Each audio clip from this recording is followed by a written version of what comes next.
The morning was quiet. People were opening their shops. Everything looked normal.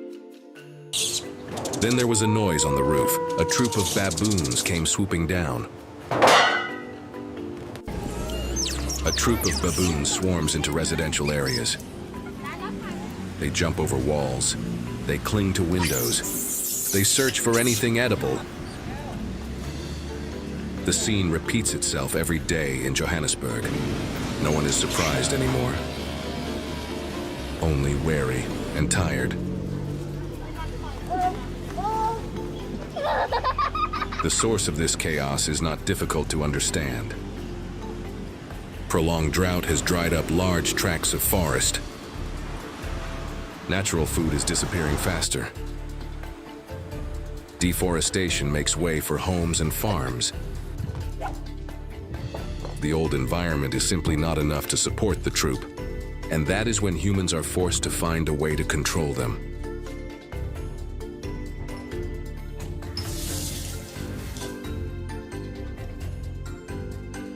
Baboons are everywhere, from KwaZulu-Natal to the outskirts of Johannesburg.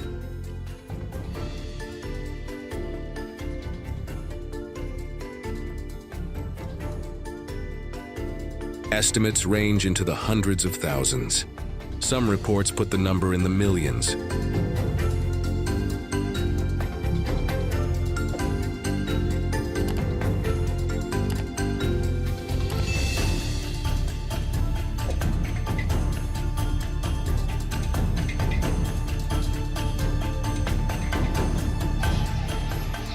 They travel in large groups.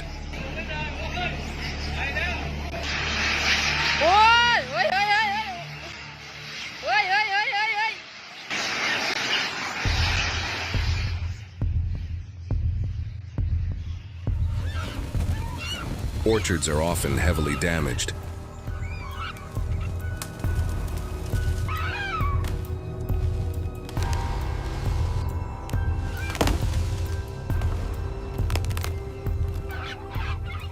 Chicken coops and food stores are broken into.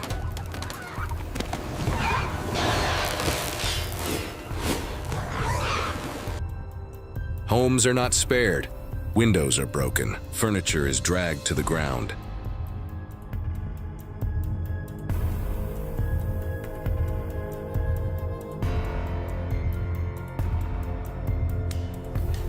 Many families have had to erect steel fences around their homes.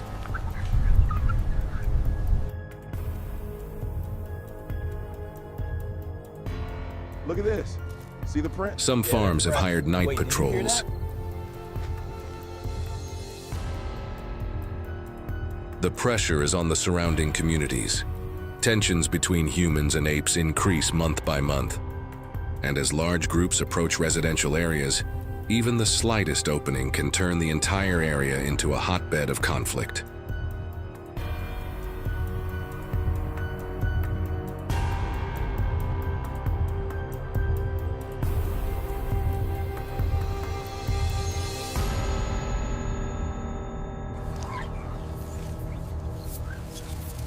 The hunting team appeared at the right time.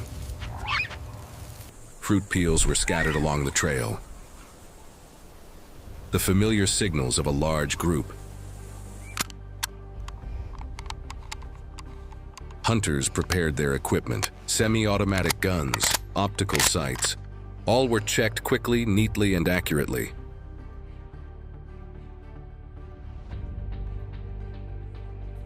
Here is the baboon hunting. Only those with permission were allowed to participate. Thank you. Everything appears to be in order. The terrain was the first challenge. Rocky hills interspersed with bushes.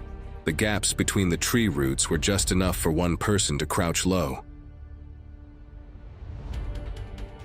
The baboons reacted quickly. Just one wrong step, they would scatter immediately. So the team had to move very quietly. Each person kept a reasonable distance.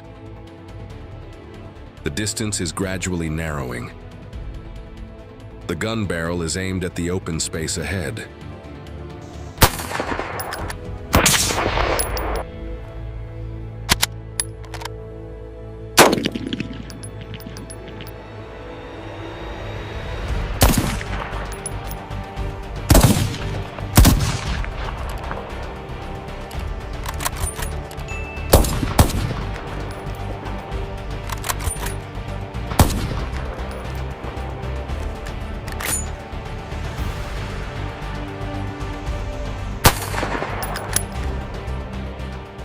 The shot must be quick. Do not panic the pack. Veteran hunters always aim for the head or chest area. Do not cause prolonged pain. Reduce the risk to the team. Reduce unnecessary damage.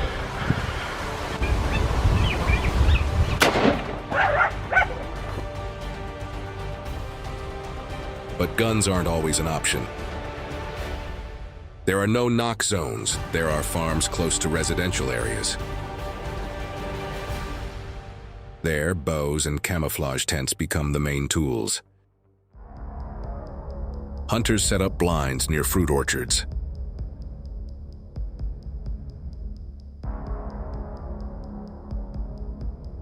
The bait is set: ripe bananas and mangoes. The wait can last for hours. One pull too early and the entire herd will disappear.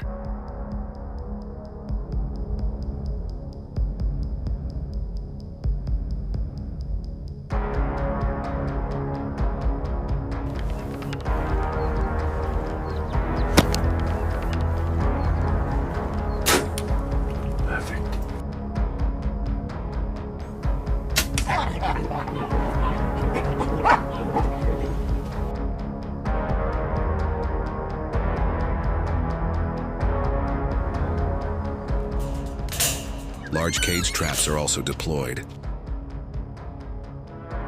capable of holding 5 to 7 at a time. This reduces the risk of direct conflict.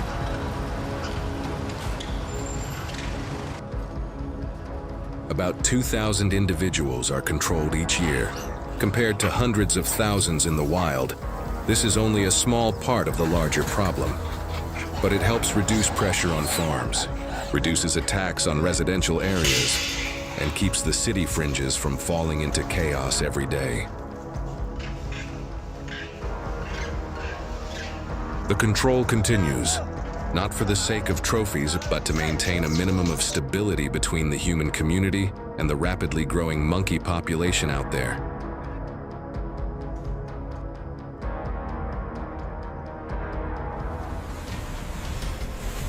No more hot, dry, red dust like in South Africa. Now it's the cold seas of the northeast United States. Cold wind sweeps along the rocky shore. Waves crash against the mooring buoys.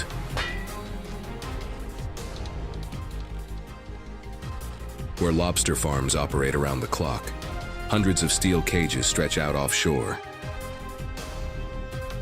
Tens of thousands of adult lobsters are in the water, all ready for harvest. A storm is brewing in the distance, and the forecast says it is less than 48 hours away. Cages could be swept out of position. Damage could run into the hundreds of thousands of dollars if harvest is delayed.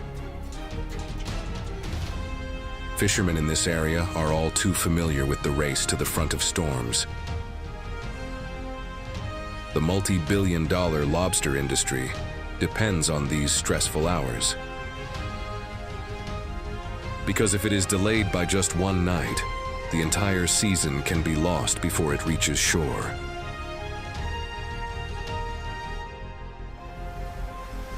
The ship leaves the dock at dawn.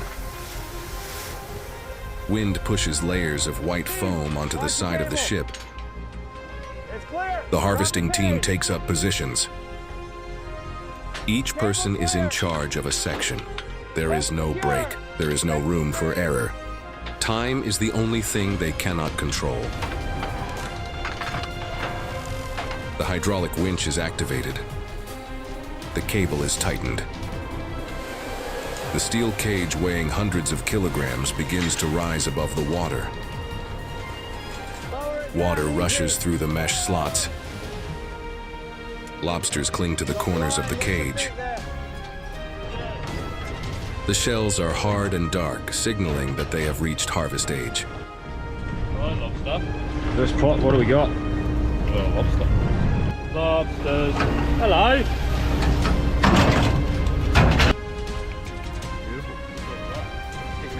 As soon as the cages are placed on deck, the work changes speed. The process repeats continuously.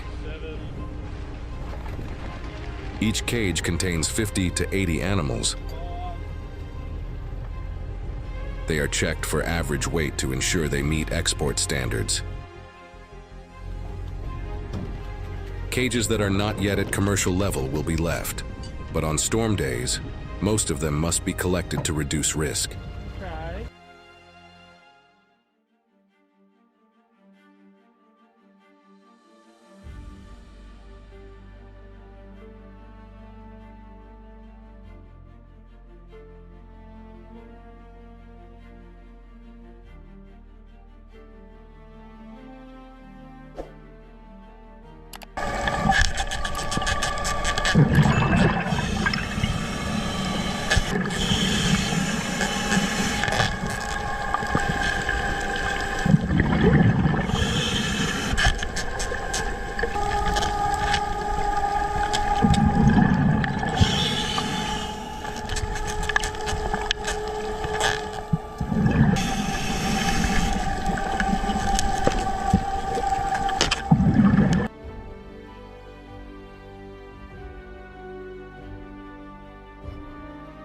This harvest is not just about saving assets. It is about the survival of the entire farm. Each tray of shrimp brought into the tank reduces the risk of total loss. And each cage pulled up on deck is another chance to keep the entire season's profits before the storm officially hits the sea.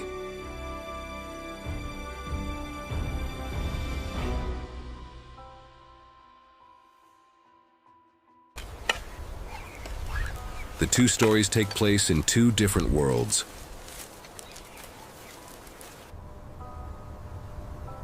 But the nature of the pressure is the same. One is the edge of the South African jungle.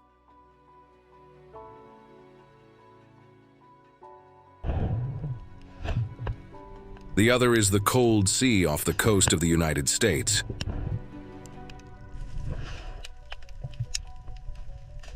Baboons exert pressure from the land.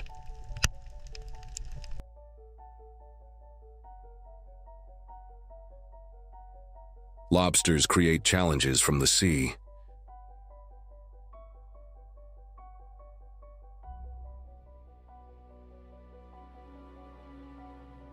None of this is to glorify humans.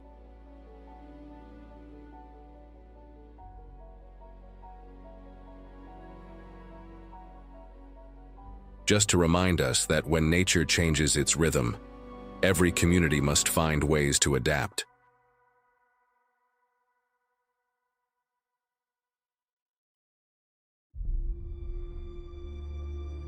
If you want to learn more about other battlefields, leave a comment and follow the next journey. Follow the next journey.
The wind is salty.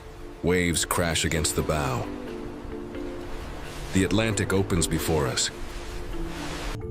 Great sharks appear in the dark water. This is hunting ground. The steel ship vibrates slightly as the engine fires. The deck is wet with oil and salt.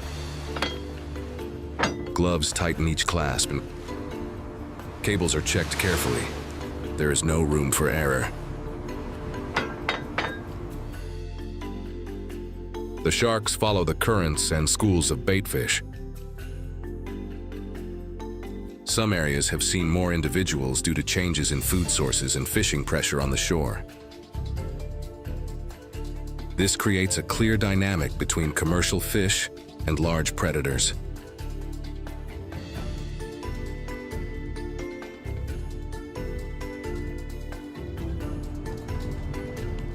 The ship leaves the dock. Cold mist clings to the railing. Everyone understands today's mission. Control large individuals, stabilize fishing grounds, and the Atlantic is unpredictable, but the journey always begins in a familiar way.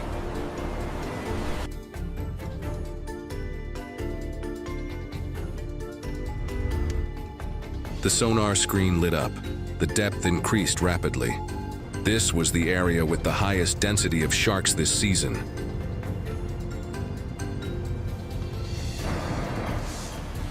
Harvesting is worth hundreds of millions of dollars a year.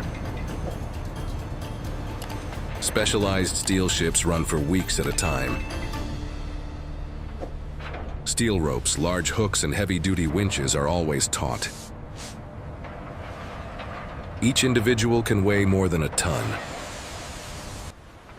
Their pulling power requires the entire system to function perfectly. The water under the ship turned dark. The jars were being prepared. Everyone was ready. The scale of the season was greater than last year, and each individual brought aboard reflected the pressure the fishing grounds were under. Pull! Pull! Watch the tail, bring it up now. Command, we're seeing activity at Sector 4. The fleet watched closely. Sonar flashed. Abnormally deep signal patches appeared. Prepare the nets.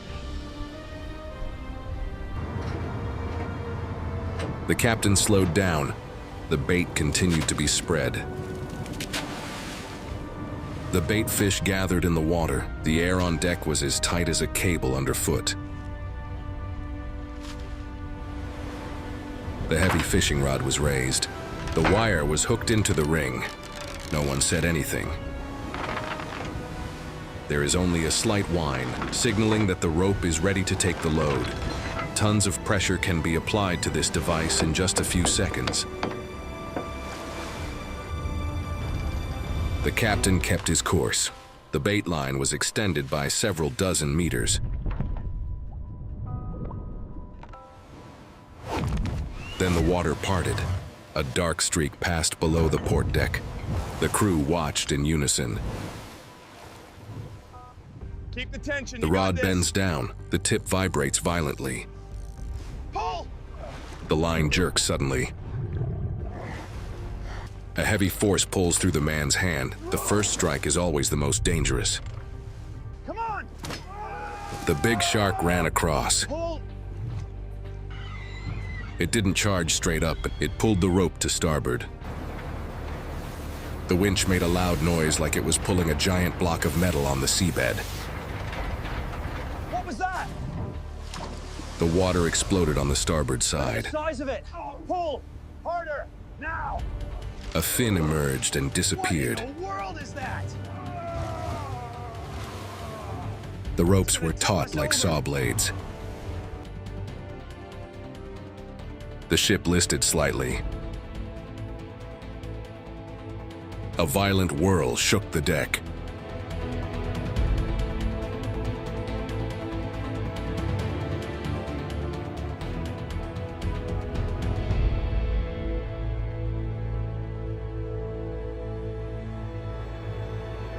Let's go!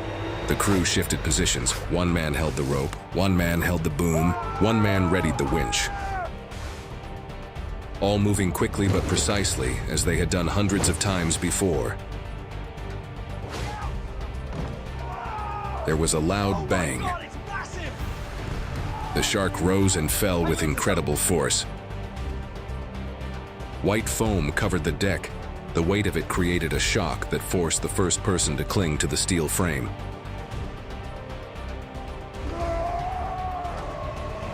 Winch gradually pulled the line back. Each stroke was slow and steady. No one took their eyes off the junction between the line and the water. Gaffs were prepared. Hooks were waiting at the edge of the deck. The captain guided the line to straighten it. Ready to go! A gray body appeared. The shark turned slowly in the water, still fighting. It's trying to circle back. Look out! It slammed its tail against the side of the ship, making a dry, metallic sound. Gaffs hooked the jaw. 2, then 3 men pulled.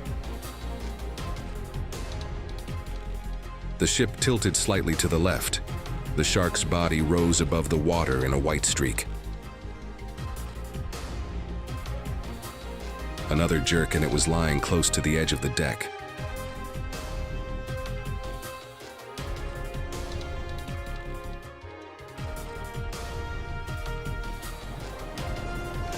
A synchronized pull brought the fish onto the deck. The clang of steel against steel echoed as its body slid across the rails. Almost there. The ropes tightened instantly.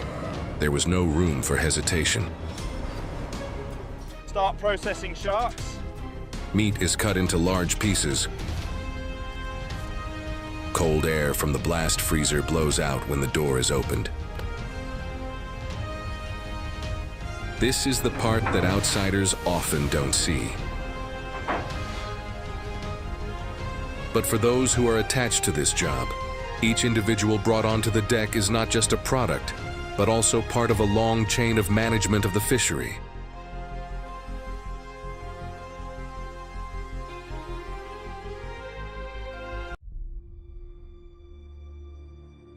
Deep in the Sepik wetlands, far from modern development.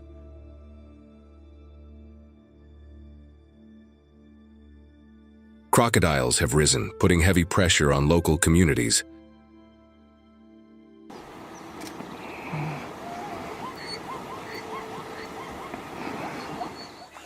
Muddy water covers narrow waterways. Small boats have difficulty navigating. The crocodile's activity increased markedly. They hid under the brown water. Their backs emerged in short sections. Their eyes were close to the waterline. They waded in shallow spots.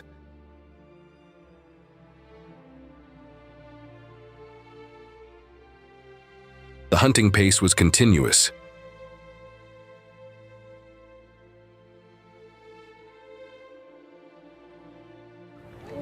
People lost pigs and chickens. Duck cages were destroyed overnight. Fishing boats capsized when entering small canals. Many fields and alluvial flats had to be abandoned. You're doing this on purpose. No, I'm not. I'm hitting.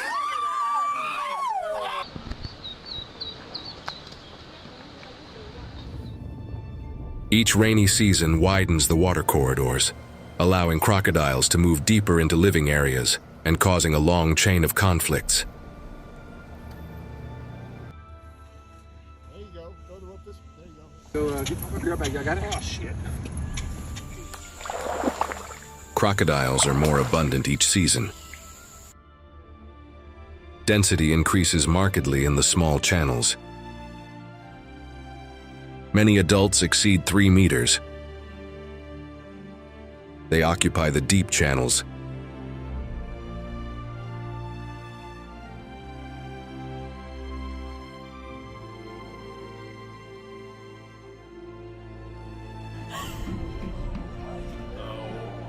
predation continued. Sliding marks in the mud showed a high frequency of movement. Get a video. Cattle were dragged into the water. Pigs disappeared overnight.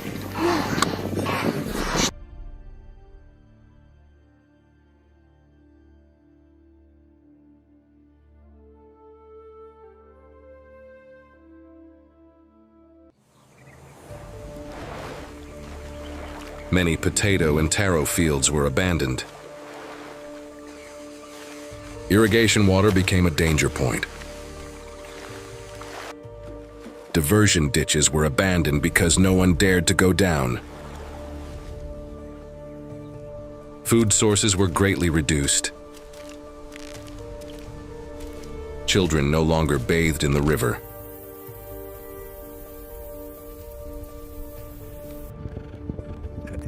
The expansion of the mudflats after the rainy season creates more shelter. The crocodile population grows out of control, leading to a chain of conflicts.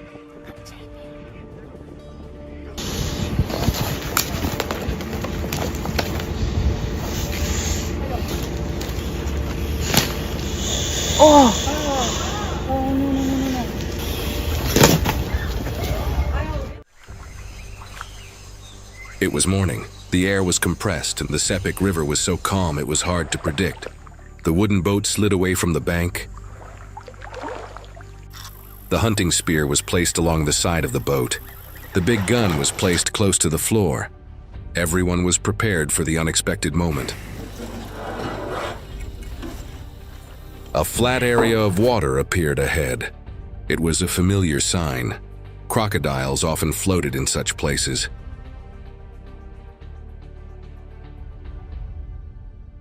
The hunting team lowered the throttle. The boat drifted by inertia. The hunter stood up, balancing himself on the balls of his feet. He held the spear handle tightly.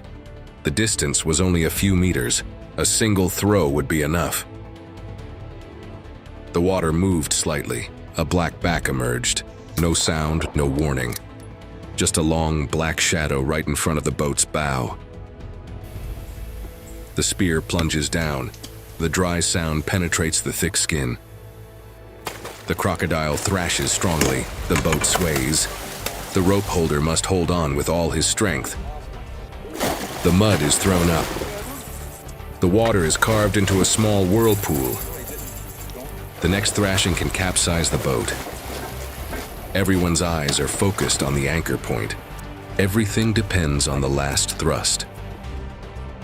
When the crocodile weakens, the team applies a second spear. The resistance gradually decreases. The boat stabilizes. No one relaxes because they are not sure. In cases where it is difficult to approach, the team switches to the big gun. The shooter lies low. The gun is aimed directly at the area behind the eyes. The distance is only 20 to 40 meters. The aiming time is extremely short. A flash of light appears on the water surface. The shooter pulls the trigger. The sound is heavy and solid. The crocodile jerks strongly and sinks a distance. The backup shooter immediately pulled the trigger. Only when the water leveled out did the team dare to breathe easy. The bamboo pole was brought out for inspection. The carcass was pulled up to the edge of the boat.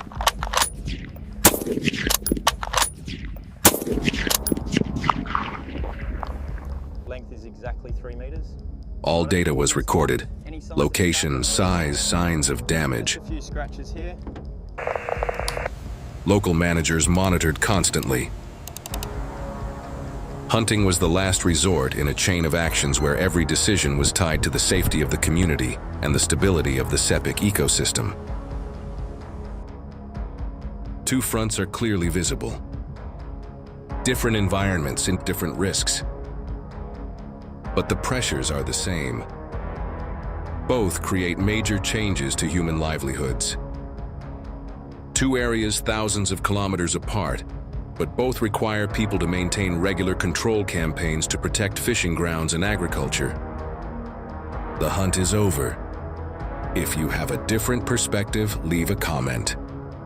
And don't forget to subscribe to the channel so you don't miss the next story. On the icy waters of Alaska, a $10 million hunt takes place each season. This isn't a typical relay race. You only have exactly 72 hours. So what's the target?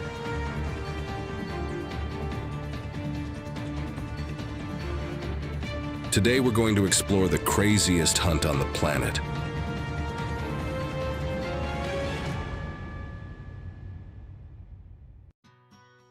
Look closely at this layer of sand. Do you see anything? A blank patch of sand. Not quite. Hidden deep beneath that perfect camouflage is one of the ocean's strangest predators. The giant halibut, a true master of stealth. Its flattened body is perfectly colored to blend in with the sand, rocks, and mud of the ocean floor, allowing it to completely hide itself in its surroundings. As they grow, both of their eyes gradually move to the same side of their body. This allows the fish to lie flat on the seabed while observing everything swimming above. And astonishingly, countless divers have swum through these waters, their fins just inches from the sand, without realizing that a giant halibut is lying there watching their every move. But pulling that invisible monster up from the seabed is one of the most dangerous jobs in the ocean. The water temperature here is close to 0 degrees Celsius. On the surface, the wind can reach speeds of 60 kilometers per hour, and gray waves taller than the deck constantly crash against the boat. In these conditions, a small mistake can cost a life. It's no coincidence that for many years, fishing in the halibut has been among the most dangerous jobs in the fishing industry.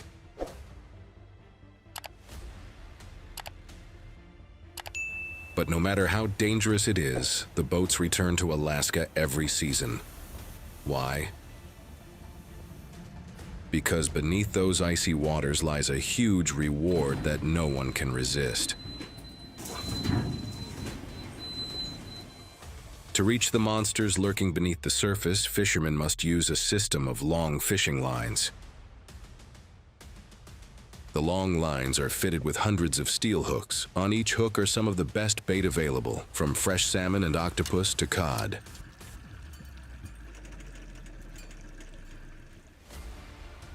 Once everything was ready, they began casting their fishing lines to the ocean floor, at depths ranging from 300 to 900 feet.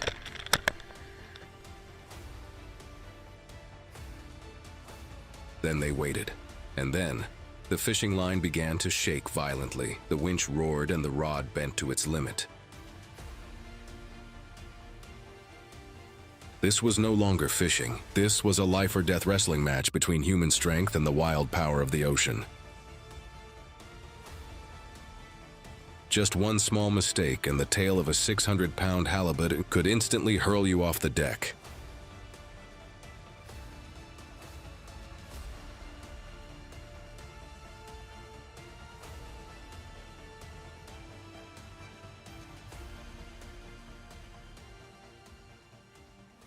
After hours of struggle, a huge dark shape slowly rose to the surface. It was a giant fish nearly 2 meters long with a wide body weighing hundreds of pounds. With the efforts of the entire crew, they finally pulled the giant fish onto the deck.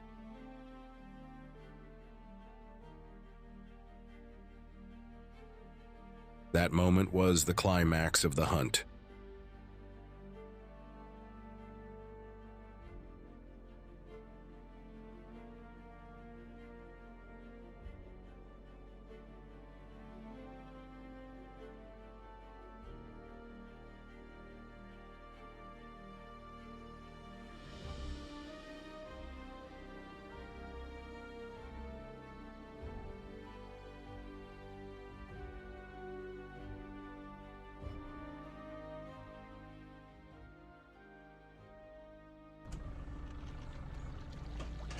But astonishingly, this is just one of hundreds of halibut they catch each season.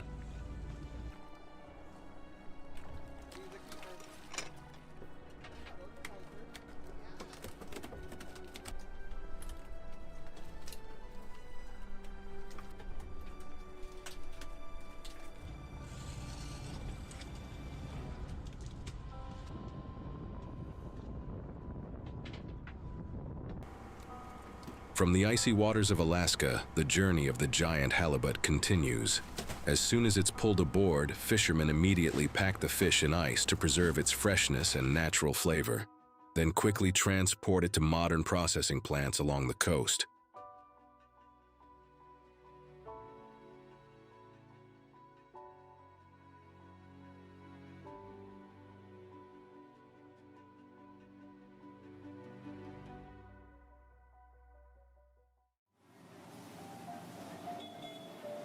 Here, skilled workers begin the processing stage. Using precise techniques and sharp knives, they separate the fish into large, intact, white, and incredibly thick fillets.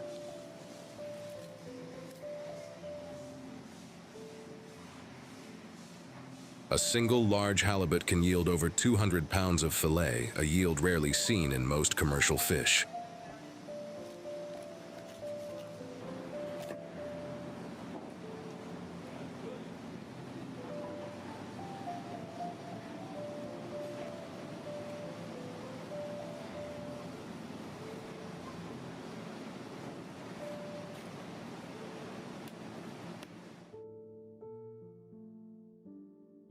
After processing, each fillet is vacuum packed to preserve its freshness for as long as possible.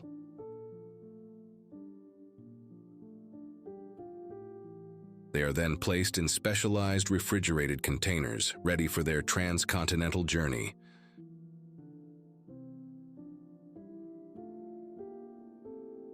From the ports of Alaska, this premium seafood quickly joins the global supply chain.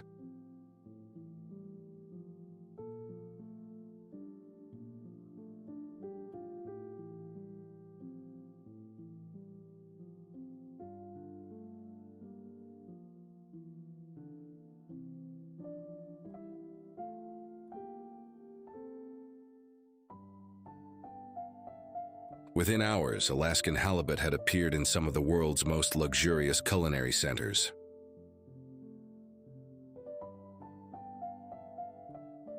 From Tokyo's markets to renowned restaurants in Paris and New York, at high-end establishments, this fish is considered a luxury ingredient.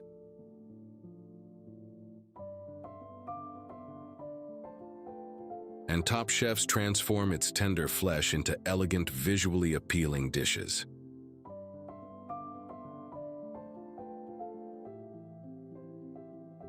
Surprisingly, when it reaches the consumer at a high-end restaurant, its value increases significantly. Just a small piece of flounder on a plate can cost over $50.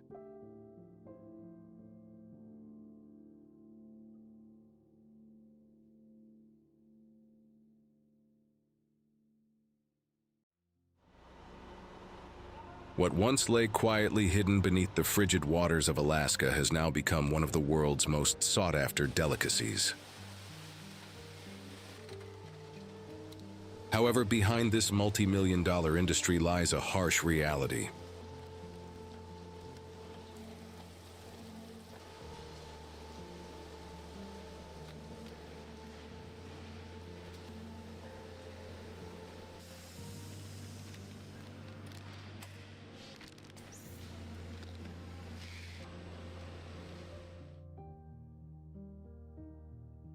Today, giant 600-pound fish are becoming increasingly rare. This is the paradox of sustainability.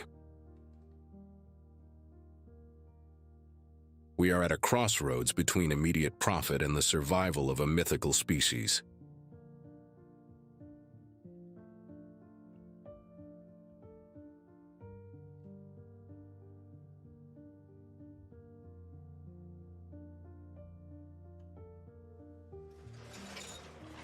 Each fish pulled onto the boat is not simply a commodity.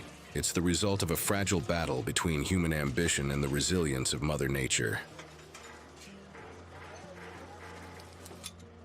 And if one day you have the chance to stand on the deck of a ship amidst the biting winds of the North Pacific, would you dare to face this 600-pound monster? Leave a comment below and don't forget to subscribe to the channel to discover more of the world's most extreme industries.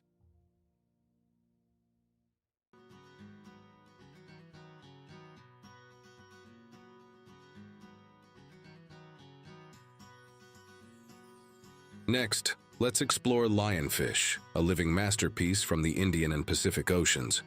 But this isn't their home. In the 1980s, they began appearing off the coast of Florida. No one knows exactly why. One theory says a major storm broke an aquarium and swept them out to sea.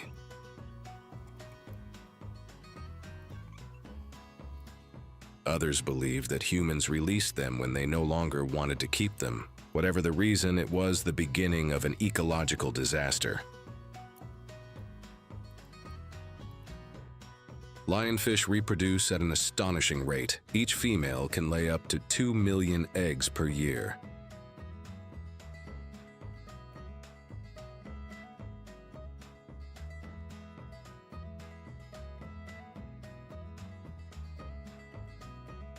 Here, they have no enemies.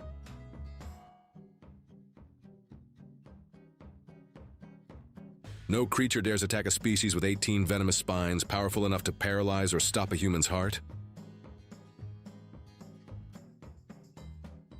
In just 3 decades, the ocean map changed color. Florida, the Gulf of Mexico, the Bahamas, Cuba, all were invaded.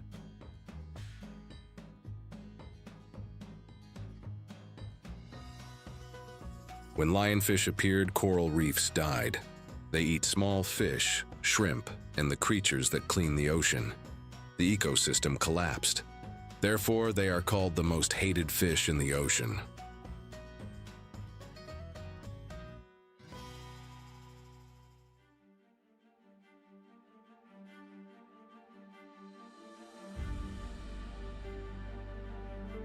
Ironically, it was humans who brought them here.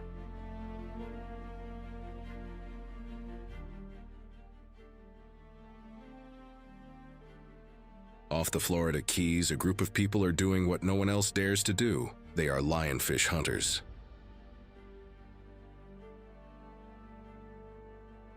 No nets, no big boats, no high-tech equipment, just oxygen tanks, an iron spear, and experience. Each dive is a gamble, but the more dangerous it is, the more fascinating the hunt becomes.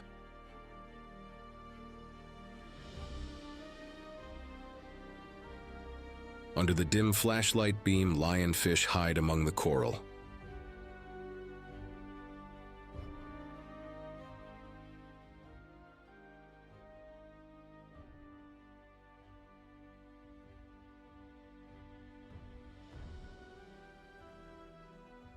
A lightning-fast stab, absolute precision. The fish thrashed violently, its venomous spines standing erect. A ghostly blue gleam flashing.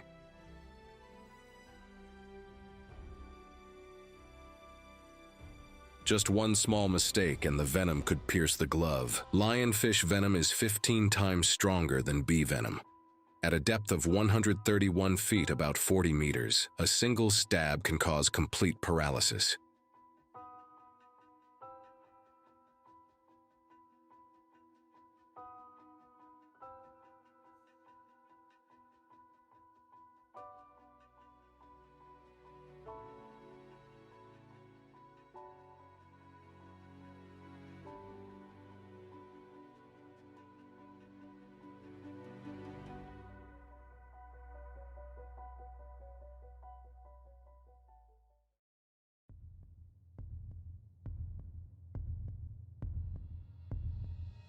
Some people were unconscious for 24 hours, but they still came back because if no one hunted, the sea would die.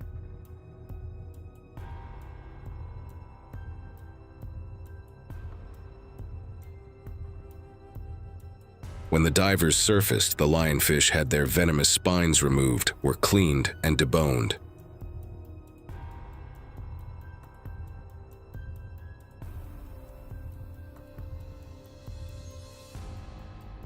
In the hands of the chef, the ocean destroyer became a delicacy served in a luxurious restaurant at a price that made people forget its cruel origins.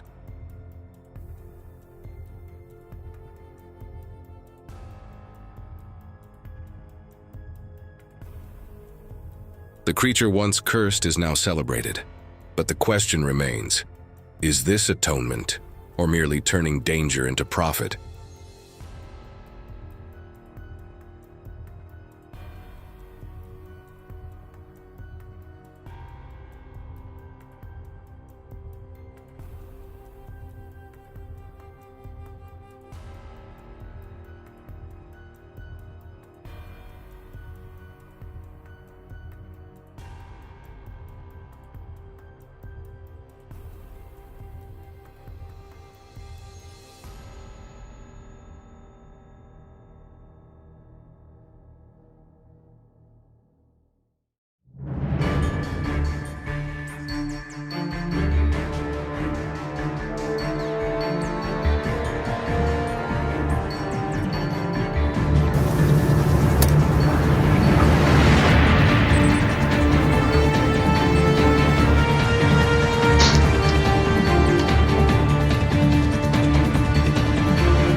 What would happen if a creature weighing nearly 90 kilograms suddenly appeared right outside your door? On the arid islands of Indonesia, where Komodo dragons still exist as a living relic of prehistoric times.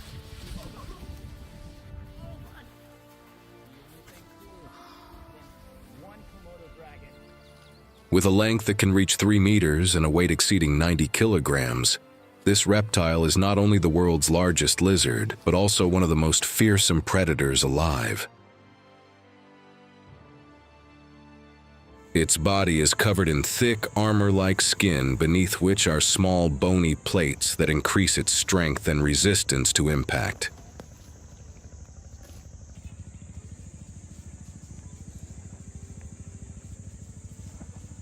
Its muscular legs help it move faster than its seemingly sluggish appearance suggests, capable of bursting up to about 12 miles per hour over short distances. If you were walking in the woods and it was watching you, would you notice in time?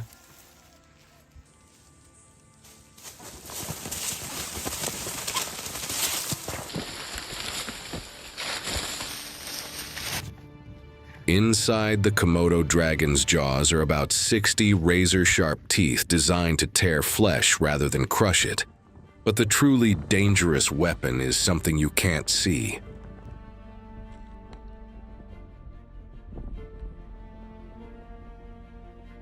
Scientific studies show that their saliva contains venom capable of preventing blood clotting and rapidly weakening prey. When combined with a bite force of nearly 600 pounds per square inch, a single bite can be the beginning of a prolonged and almost inevitable death.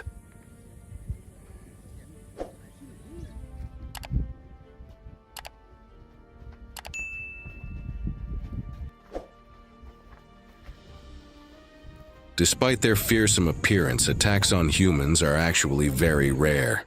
In most cases, Komodo dragons avoid humans and only attack when threatened or attracted by food.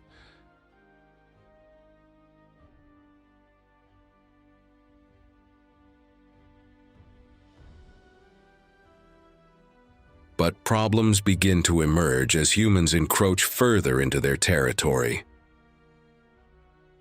On islands like Flores, where populations have expanded into natural areas, encounters are becoming increasingly frequent. In August 2024, a tragic incident occurred in a rural village. A woman working near her home was suddenly attacked by a Komodo dragon. The bite to her leg was so forceful that the injury was severe, despite prompt medical attention. Such events are extremely rare, but they serve as a reminder that risk is always present.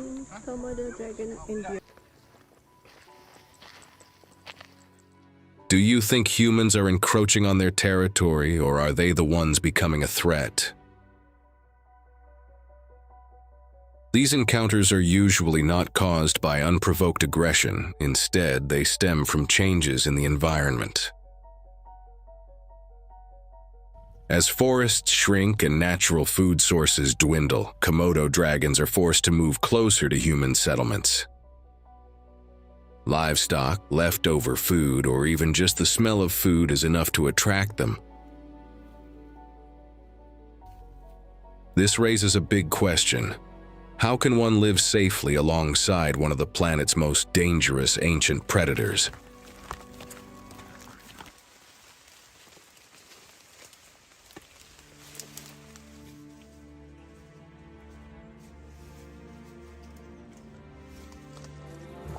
In Komodo National Park, Indonesian authorities implement an extremely strict wildlife management system.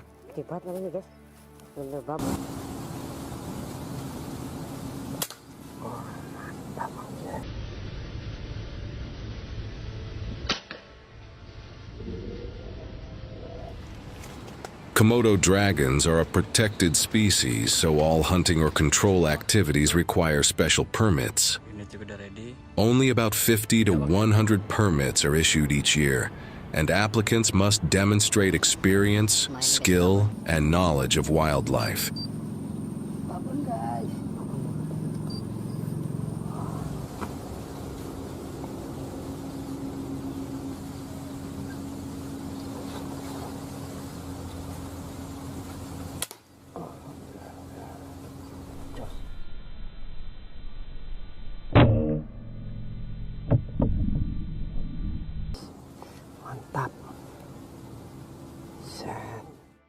A safe distance is usually maintained between 30 and 50 meters. Far enough to react, but close enough to ensure accuracy.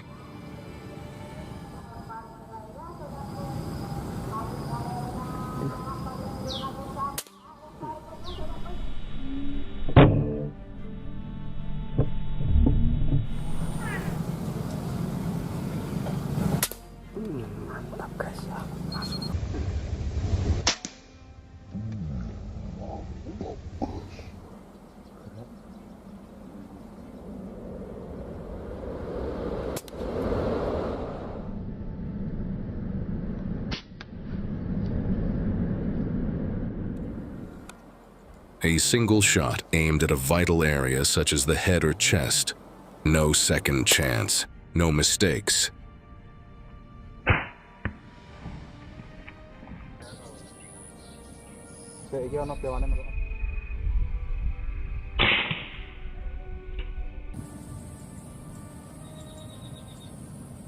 Chile.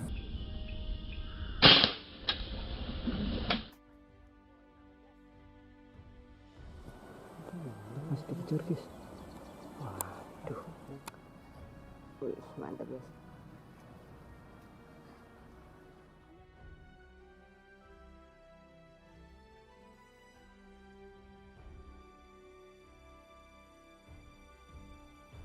However, in most cases, authorities choose to capture the dragons alive instead of killing them.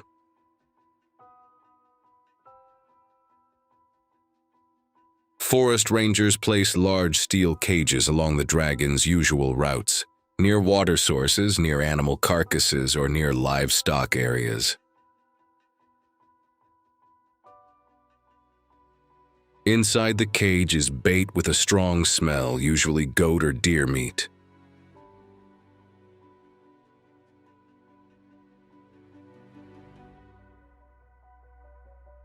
When the animal enters the trap, the trigger system immediately closes the door. Remote surveillance cameras allow rangers to monitor in real time.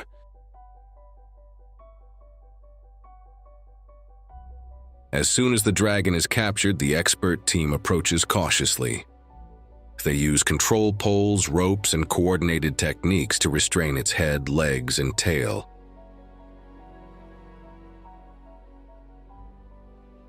Once everything is complete, it is transported to a safer area within the national park. This is the difference between control and extermination.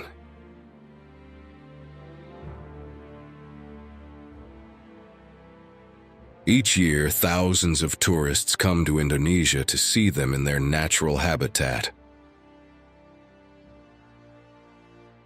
Ecotourism generates millions of dollars and creates jobs for local people, from forest rangers and guides to transportation and accommodation services.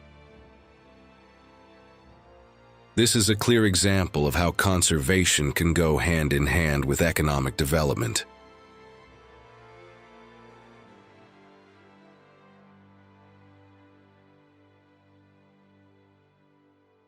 But despite being a top predator, the Komodo dragon is facing extinction. Only a few thousand individuals remain in the wild. Climate change is causing sea levels to rise, threatening the small islands where they live, and pressure from humans is increasing.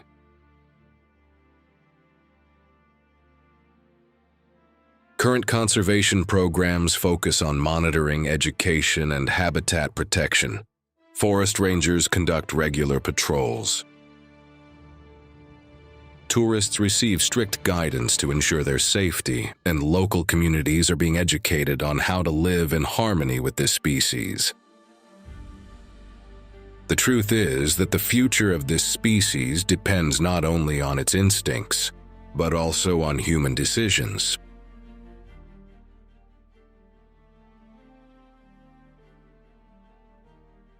Between conservation and development, between safety and survival, a fragile balance. If you want to explore more stories like this, don't forget to subscribe to the channel so you don't miss the next episode.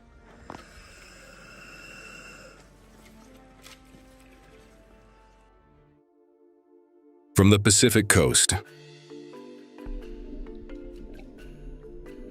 Mackerel are abundant around Japan, spreading to China and even the eastern coast of North America, creating a huge trade flow. Japanese mackerel.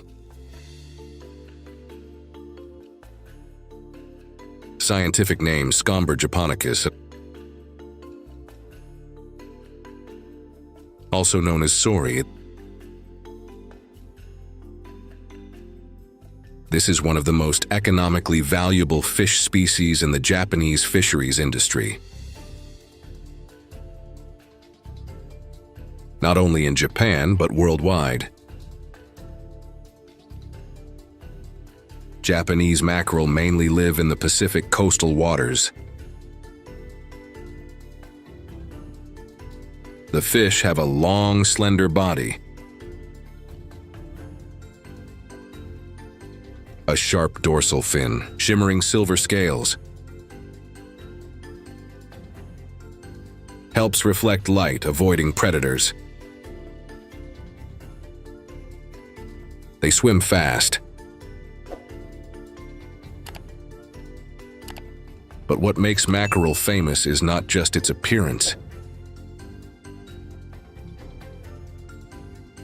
It's the distinctive, rich, and aromatic flavor of its fatty meat. Rich in protein and omega-3s. Very good for cardiovascular health, brain, and overall health.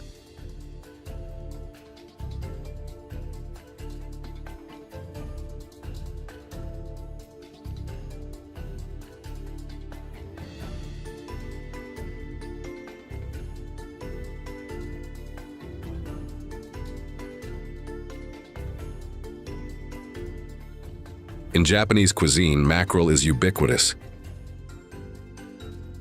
Sushi, sashimi, grilled fish, salted fish. Thanks to its high nutritional value, Japanese mackerel is becoming increasingly popular in the global market.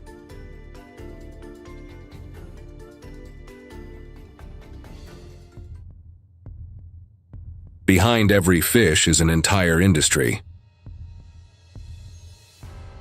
The mackerel fishing industry has existed for hundreds of years. Today, it is carried out by professional fleets on the open sea. Japanese fishermen use many methods, but the most common are purse seine nets and trawl nets. The main fishing season takes place in winter,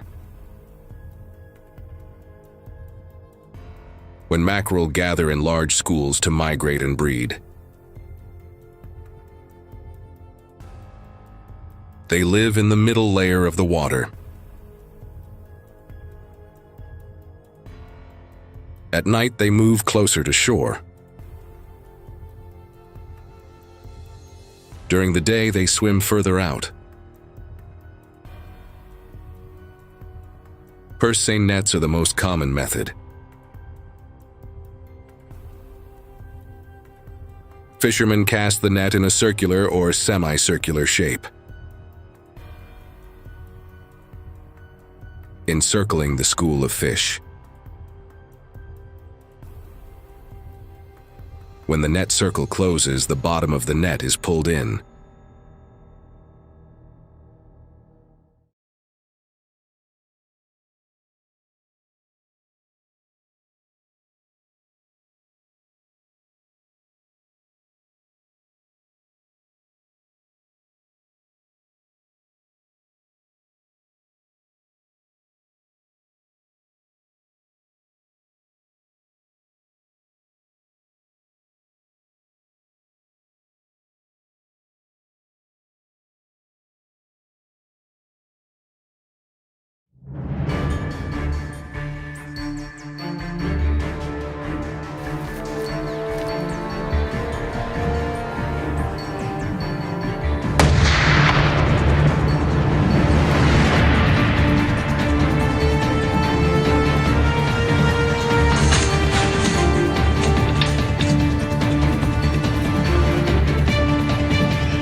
Wild boars are not native to North America, and their presence is a clear testament to human activity over the centuries.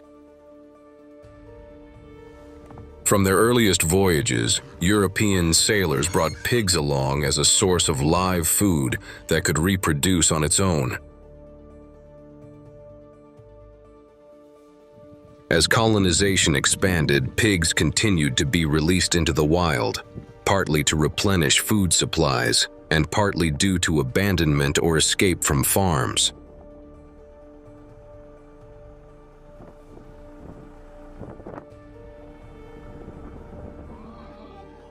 By the late 19th and early 20th centuries, these individuals had interbred with European wild boars imported for hunting purposes, creating an extremely dangerous hybrid population that was intelligent, highly adaptable, and reproduced at an astonishing rate.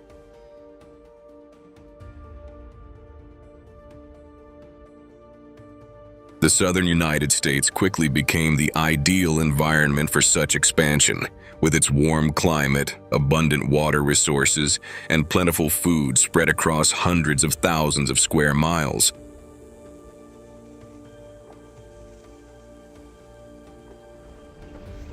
And Texas, home to over 2.7 million of them, has become the epicenter of this crisis. If you ever thought this was just a minor issue, comment number 1 now.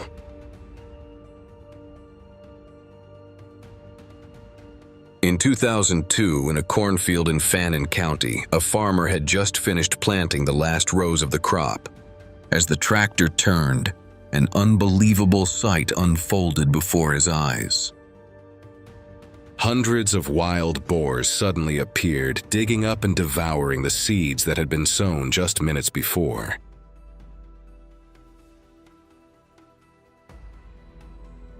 They moved in an organized manner, in rows, destroying the entire field like a trained army.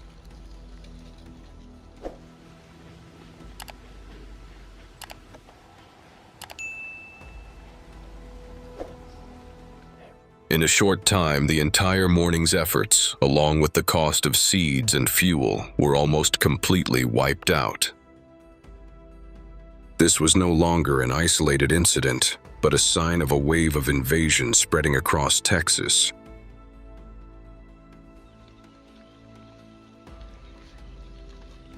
Faced with this reality, the authorities were forced to allow long-term control measures, in which traps and cages became important tools.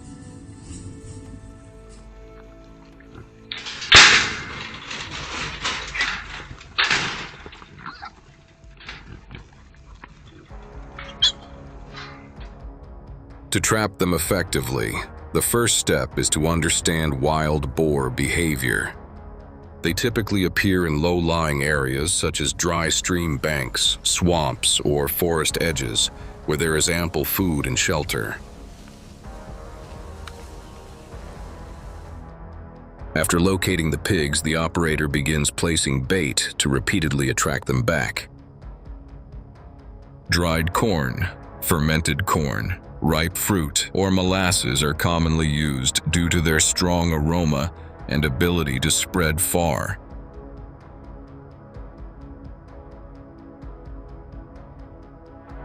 Maintaining a continuous supply of bait is crucial, as even a slight lack of food will cause the pigs to immediately move to another area.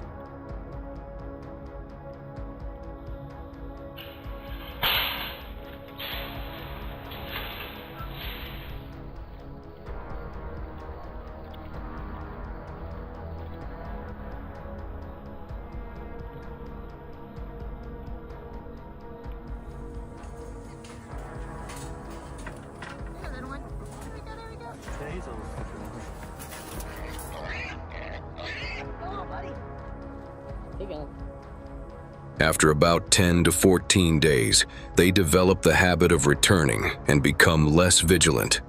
This is when the trap is activated. Modern trapping systems typically have fences about 1.6 meters high, sufficient to prevent them from escaping. Initially, the trapdoors left completely open, allowing the pigs to enter and exit naturally to acclimate.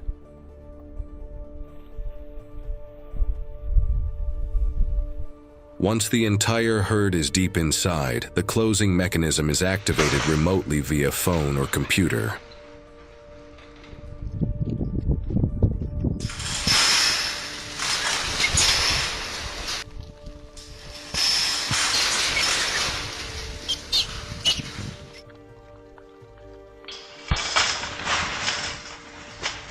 A large trap can hold 40 to 45 pigs in a single operation. However, the traps are only effective in areas with large herds and suitable terrain.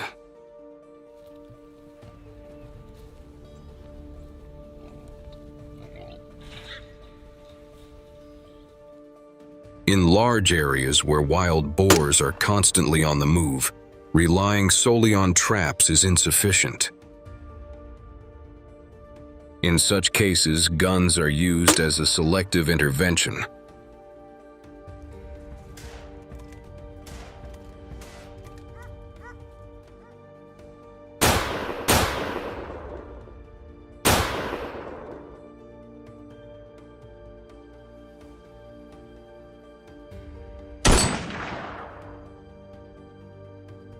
Wild boars move in herds and often return to familiar areas, making them easy to track and approach.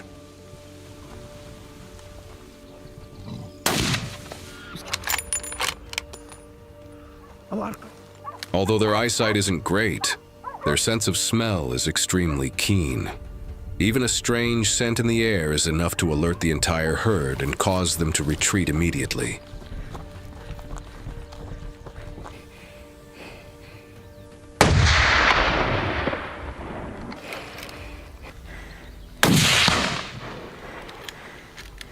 Therefore, wind direction is always a crucial factor when approaching a target.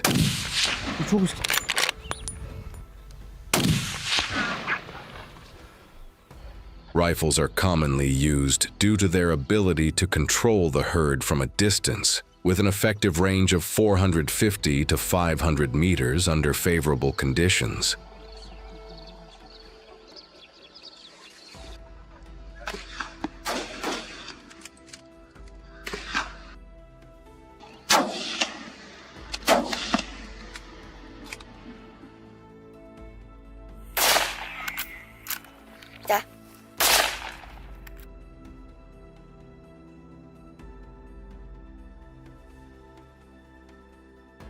Firing points are carefully calculated to ensure immediate effectiveness and avoid causing panic among the herd.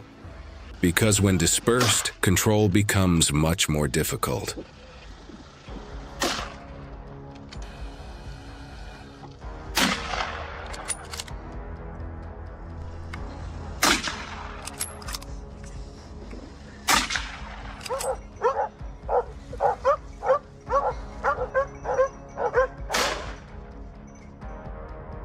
In terms of consumption, wild boar meat is often controversial regarding its safety.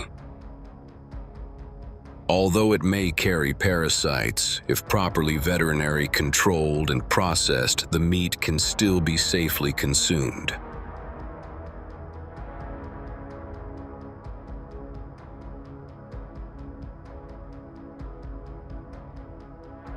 Northern Australia. Deep sea, strong waves. Industrial fishing vessels operate year-round, nets cast thickly seasonally.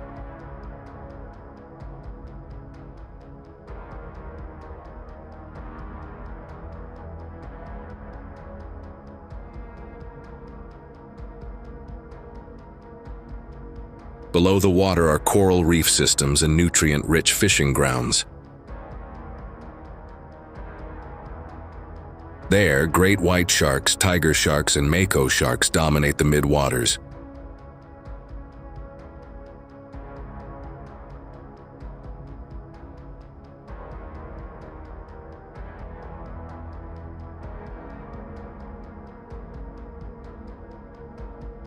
Three top predators, once confined to the open seas, are now closing in.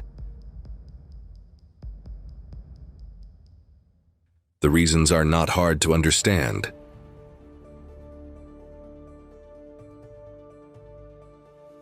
Small fish stocks are depleted. The current carries organic waste, leftover bait, and dead fish from thousands of fishing boats. The fishy smell spreads, attracting predators.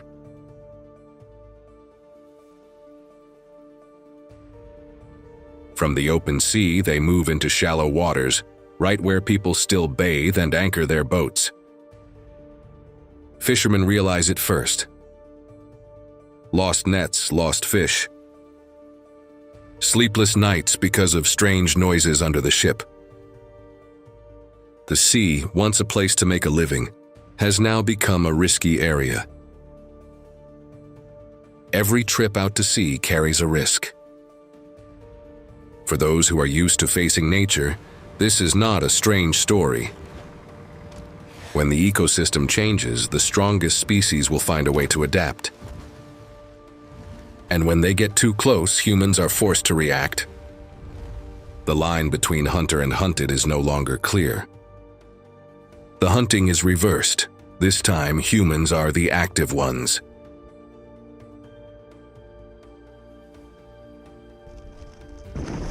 It is estimated that there are now more than 3,000 large sharks active along the coasts of Australia, South Africa, and California. They do not just travel offshore. More and more individuals are appearing near shore, within range of fishing vessels and tourist areas. On average, about 100 attacks are recorded each year. The estimated loss to tourism and fisheries exceeds $50 million. Nets are torn apart overnight. Fish holds are punctured, tons of seafood are lost. Ships must anchor and undergo repairs for several days before they dare to set sail. The most obvious sign is the deep teeth marks on the hull. Ecologically, the balance is off. As tuna and other large species are overexploited, sharks become the new dominant species. The food chain is disrupted and coastal areas become expanded hunting grounds. Governments are forced to act. The Shark Control Program is being rolled out in full force. Offshore nets, bait traps with sensors and satellite tags to track movement. The goal is not to eradicate, but to manage the boundary between wild seas and human habitats. From control to hunting, from research to cuisine, sharks are entering a whole new exploitation chain.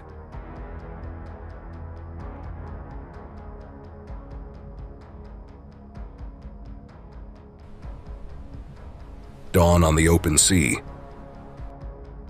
The water gleams with cold steel. The surveillance ship moves slowly, its diesel engine roaring steadily beneath the waves. The radar rotates, scanning continuously for hidden dots of light in the deep water. The hunting team works in silence. They check the bait, fresh tuna, high-strength steel wire, large, shiny stainless steel hooks. Everything is tied tightly, each connection checked carefully. The bait is released about 5 to 10 nautical miles from shore, at a depth of 30 to 50 meters. Water splashes against the side of the ship, foaming. The air is heavy with the smell of fish blood. Time passes slowly. A hiss sounds through the pulley, the line suddenly tightens.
Southern Africa is parched. Grasslands stretch to the edge of cities. Farms sit on the edge of forests. Water supplies dwindle by the week. The dry season lasts for months and people are under great pressure.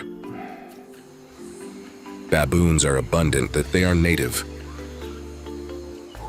But their numbers are growing too fast. Deforestation pushes them out. Agricultural products become a strong draw. The absence of large predators causes their numbers to skyrocket. Conflicts break out around farms. And the intensity becomes more pronounced as the herds move closer to human settlements. The baboons do not decrease in density. And the question returns every dry season. But how can humans control them?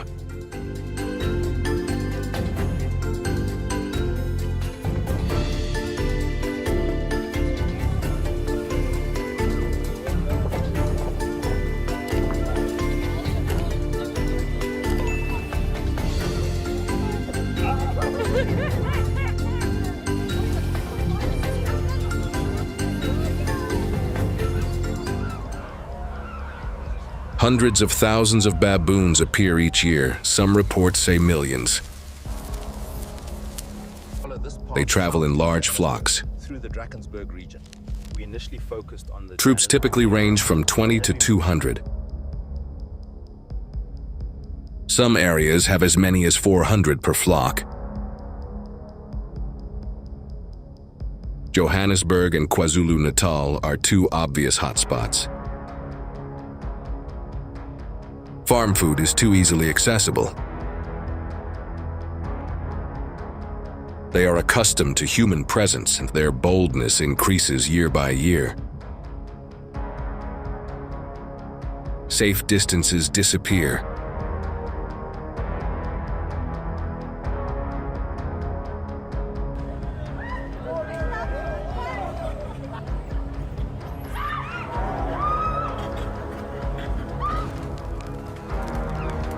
Farms are under constant attack. Orchards are wiped out when the herds arrive. Corn warehouses are opened for several nights in a row. The economic losses are in the millions of dollars a year, putting heavy pressure on the farming community. The situation becomes more urgent. And that's when the control teams are mobilized. If you want to follow the whole field investigation journey, subscribe to the channel now.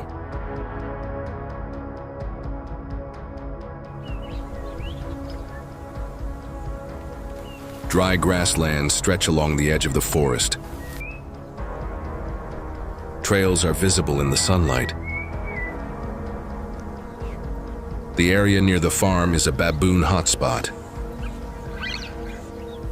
The troop activity is daily. Farmers report regularly. Hunters coordinate with the control team. The goal is to reduce conflict as quickly as possible. Binoculars raised. The baboon herd is identified from a distance. Rifles are prepared. Priority target is the leader.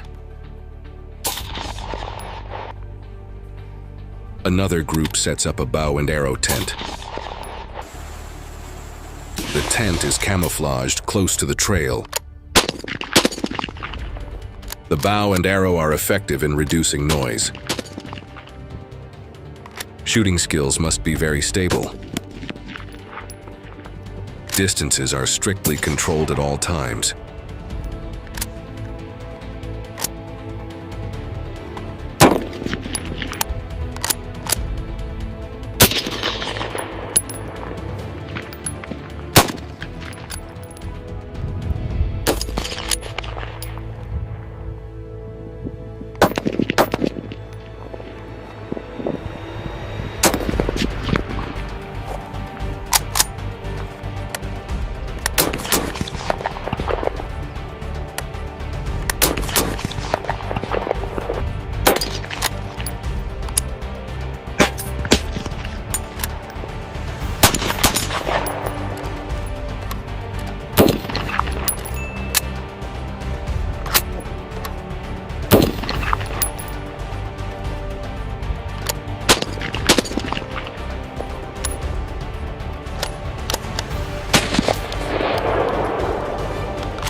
Trap cages are placed next to the farm warehouse.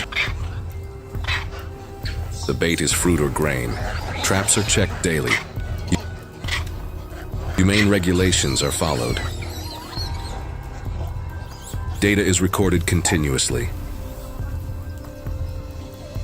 The time of herd emergence is marked.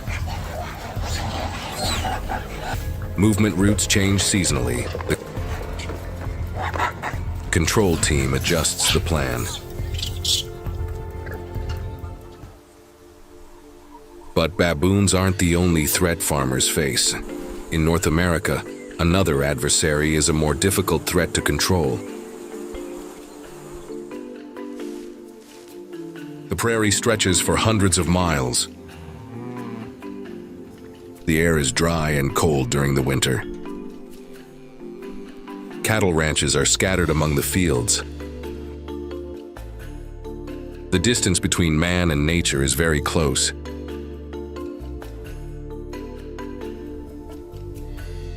Coyotes are a major source of conflict. They were once widespread in the West, but are now widespread across the continent.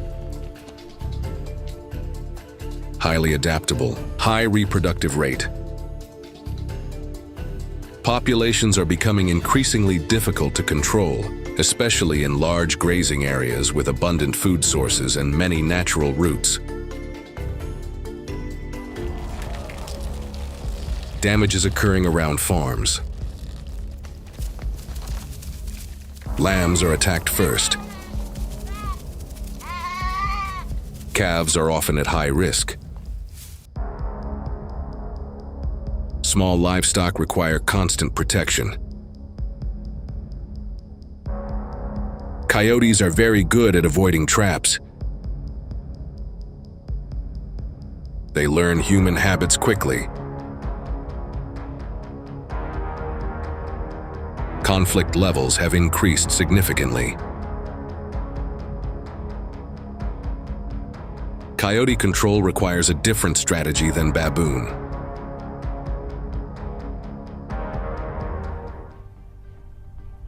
Daytime is the best time to observe.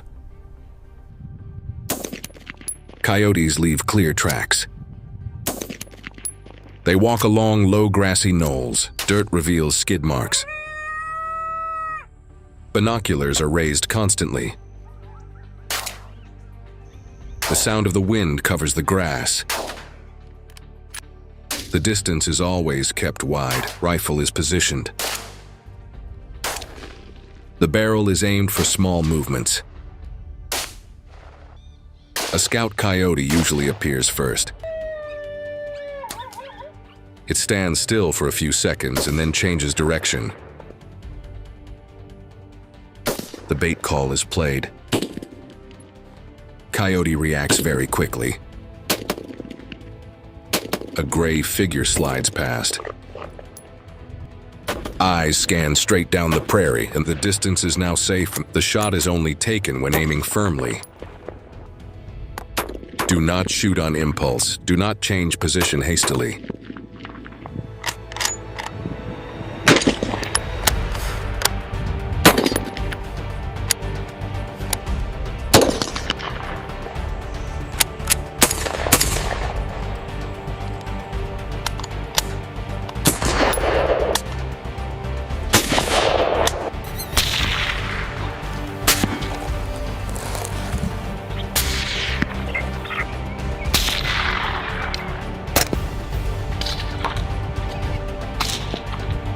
Yep.